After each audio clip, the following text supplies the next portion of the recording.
নমস্কার বন্ধুরা, আজকে আবারও চলে এসেছি রান্না করে। আমি আজকে নিয়ে এসেছি চিংড়ি মাছের মাথা।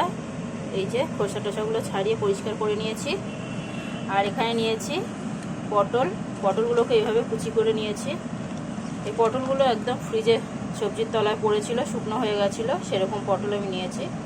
আপনারা নর্মাল এমনি পটল দিয়েও করতে পারেন। তো আমি এখানে নিয়েছি একটু পেঁয়াজ কুচি, কাঁচা লঙ্কা, শুকনো লঙ্কা। তো চলুন এর একটা সুন্দর রেসিপি বানাই। এখানে আমি কড়াই বসিয়ে দিয়েছি। কড়াইতে দিয়ে দেবো তেল।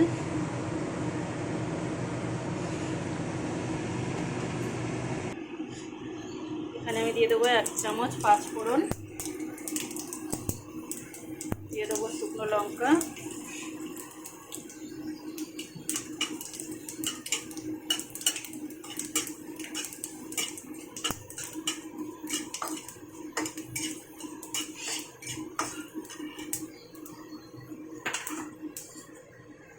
এখন আমি এখানে দিয়ে দেবো পেঁয়াজ আর কাঁচা লঙ্কা।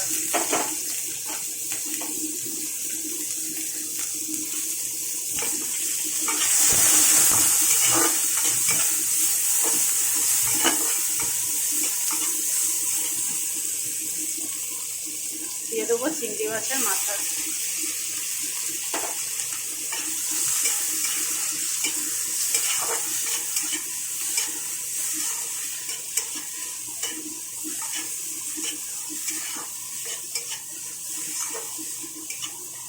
এটাকে আমি একটুখানি ভেজে নেব, তারপরে পটল দেবো।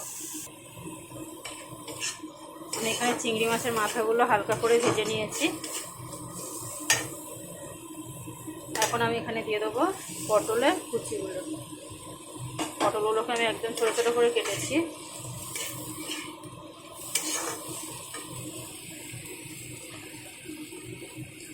এখানে দিয়ে দেবো স্বাদ অনুযায়ী নুন,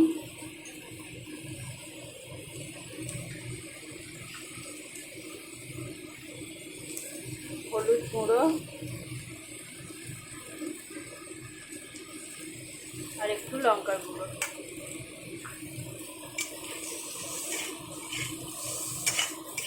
এবার আমি এটাকে কিছুক্ষণ ভাজা ভাজা করে নেব। গ্যাসটাকে লো ফ্লেমে করে দিলাম।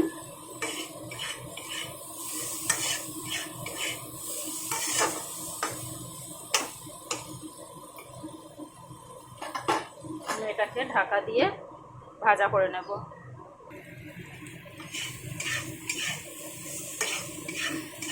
তো বন্ধুরা, আমার পটলটা ভাজা হয়ে গেছে অনেকটা। আরও সামান্য একটু ভাজা করে নেব।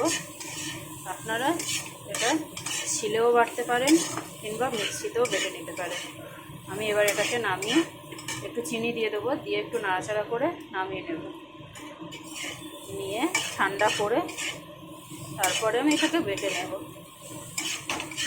আমি এটাকে শিলে বাটবো।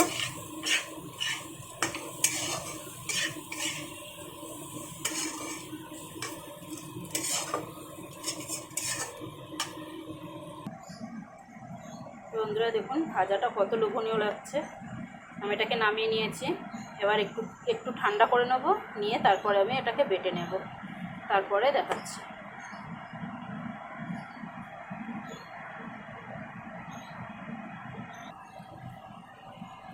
বন্ধুরা, আমার ভর্তাটা পুরো রেডি। দেখুন সামান্য একটু ঠান্ডা করে বেটে নিয়েছি। আর এটা আমি টেস্টও করে নিয়েছি, এত মজাদার খেতে হয়েছে, আপনারা নিজেরা না করলেও বুঝতেই পারবেন না। আমি এর উপরে একটুখানটাই হালকা করে কাঁচা সর্ষের তেল দিয়ে দেবো। এরপরে আপনারা গরম গরম ভাতের সাথে এটাকে সার্ভ করুন, দারুণ খেতে। তো আমার ভিডিওটা দেখার জন্য অবশ্যই ধন্যবাদ।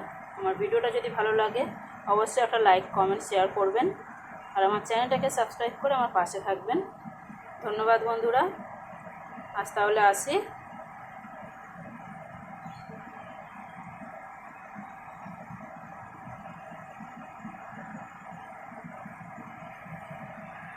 টাটা বন্ধুরা।